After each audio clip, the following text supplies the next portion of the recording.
സദ്യകളിൽ എല്ലാവർക്കും ഒരുപോലെ പ്രിയപ്പെട്ട ഇഞ്ചിക്കറി ഒന്ന് ഉണ്ടാക്കി നോക്കിയാലോ. ചില നാട്ടിലൊക്കെ ഇതിന് പുളിയിഞ്ചി എന്നാണ് പറയുന്നത്. ഓരോ നാട്ടിലും ചെറിയ ചെറിയ വ്യത്യാസങ്ങളുണ്ട് കേട്ടോ ഇഞ്ചിക്കറി ഉണ്ടാക്കാൻ. എന്തായാലും ഈ രീതിയിലും എല്ലാവരും ഒന്ന് ഉണ്ടാക്കി നോക്കണേ. ഇഞ്ചി തൊലിയെല്ലാം കളഞ്ഞ് നന്നായി കഴുകി നമുക്കൊന്ന് വട്ടത്തിൽ അരിഞ്ഞെടുക്കാം. കനം കുറഞ്ഞ് വേണം അരിഞ്ഞെടുക്കാനായിട്ട്.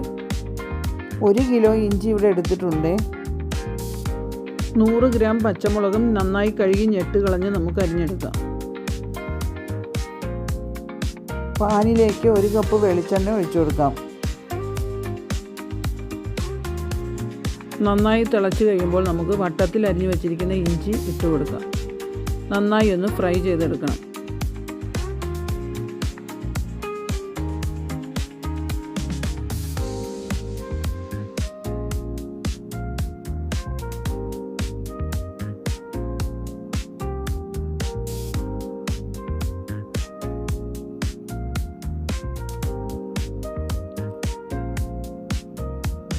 ഇപ്പോൾ ഏകദേശം നന്നായി ഫ്രൈ ആയി വന്നിട്ടുണ്ട്.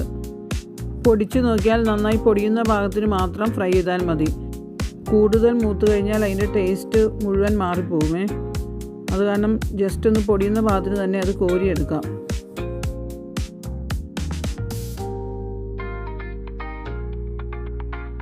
ഇഞ്ചി വറക്കുന്ന മണം വന്നാൽ തന്നെ ഓണം വീട്ടിലെത്തിയ പോലെ നമുക്കൊരു ഫീൽ ഉണ്ടാവും അല്ലേ. ഇനി നമുക്ക് ആ എണ്ണയിലേക്ക് തന്നെ പച്ചമുളക് ഇട്ട് കൊടുക്കാം. അത് നന്നായി ഒന്ന് വറുത്തെടുക്കണം.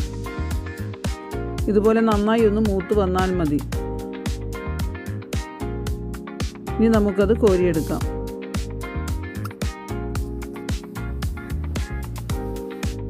ചിലർ കടുക് വറക്കുന്നതിൻ്റെ ഒപ്പമാണ് പച്ചമുളക് മൂപ്പിക്കുന്നത്. ഞാനിത് കൂടുതലുള്ളത് കൊണ്ട് നേരത്തെ ഒന്ന് വറുത്തെടുത്തതേ ഉള്ളൂ. ഫ്ലെയിം സിമ്മിലേക്ക് വെച്ചിട്ട് നമുക്ക് കടുക് ഇട്ട് കൊടുക്കാം. 5-6 വറ്റൽമുളകും മുറിച്ചിട്ട് കൊടുക്കാം. കുറച്ച് കറിവേപ്പിലയും കൂടി ഇട്ട് നന്നായി ഒന്ന് മൂപ്പിക്കാം. 200 ഗ്രാം വാളംപുളി നേരത്തെ വെള്ളത്തിലിട്ട് വച്ചിരുന്നു. അത് പിഴിഞ്ഞൊഴിക്കാം.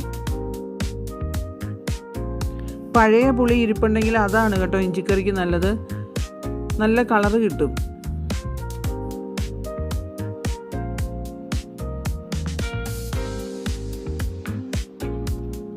ഇനി എല്ലാം കൂടെ നന്നായി ഒന്ന് തിളയ്ക്കട്ടെ.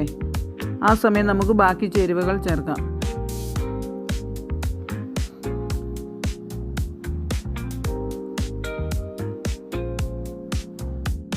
– 200 ഗ്രാം ശർക്കരയും ചേർത്ത് കൊടുത്തിട്ടുണ്ട്. മധുരമൊക്കെ ഓരോരുത്തരുടെ ടേസ്റ്റിനനുസരിച്ച് കൂട്ടുകയോ കുറയ്ക്കുകയോ ചെയ്യാം കേട്ടോ. ശർക്കരയെല്ലാം നന്നായി ഒന്ന് ഉരുകി വരണം.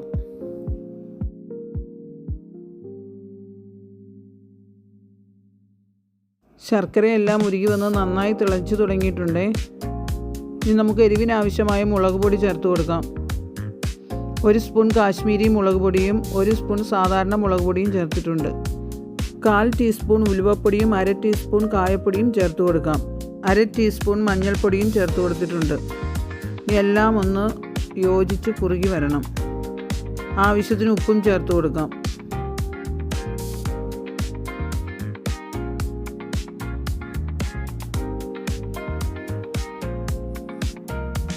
ഇഞ്ചി ഫ്രൈ ചെയ്ത് വെച്ചിരുന്നത് മിക്സിയുടെ ജാറിലേക്ക് ഇട്ട് തരിതരിപ്പായി ഒന്ന് പൊടിച്ചെടുക്കാം.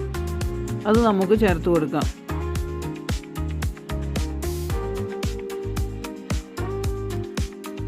ഒത്തിരി പൊടിഞ്ഞു പോകാതെ പ്രത്യേകം ശ്രദ്ധിക്കണേ. തരിയോടുകൂടി മാത്രമേ ഇത് പൊടിച്ചെടുക്കാവുള്ളൂ.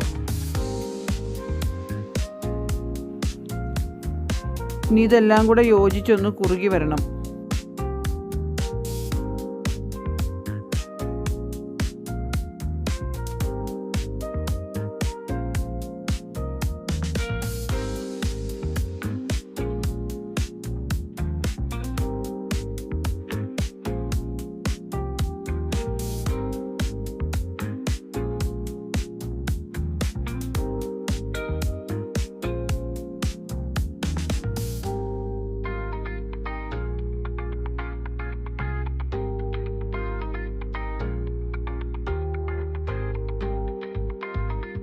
പച്ചമുളകും നമുക്കിതിലേക്ക് ചേർത്ത് കൊടുക്കാവുന്നതാണ്. അത് ഇഞ്ചിയോടൊപ്പം ചേർത്താലും മതി.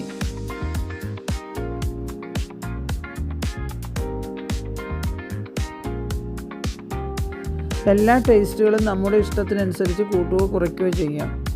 പുളി മുന്നോട്ട് നിൽക്കേണ്ടവർക്ക് പുളി കൂട്ടാം. മധുരം മുന്നോട്ടാണ് നിൽക്കണ്ടെങ്കിൽ മധുരവും കൂട്ടി കൊടുക്കാമേ. തിളയ്ക്കുമ്പോൾ കുറച്ച് വെള്ളം കൂടിയതായിട്ട് തോന്നുമെങ്കിലും പാത്രഭാഗം ആകുമ്പോൾ അതെല്ലാം കറക്റ്റായി കുറുകി വരും. എണ്ണയെല്ലാം നന്നായി തെളിഞ്ഞ് വന്നിട്ടുണ്ട്. ഇനി തീ ഓഫ് ചെയ്ത് കൊടുക്കാം. നന്നായി തണുത്ത് വരുമ്പോൾ ഇതൊന്നും കൂടെ കുറുകും. എല്ലാവരും ഉണ്ടാക്കി നോക്കൂ. ഇഷ്ടപ്പെട്ടെങ്കിൽ ലൈക്കും ഷെയറും സബ്സ്ക്രൈബും ചെയ്യണം കേട്ടോ.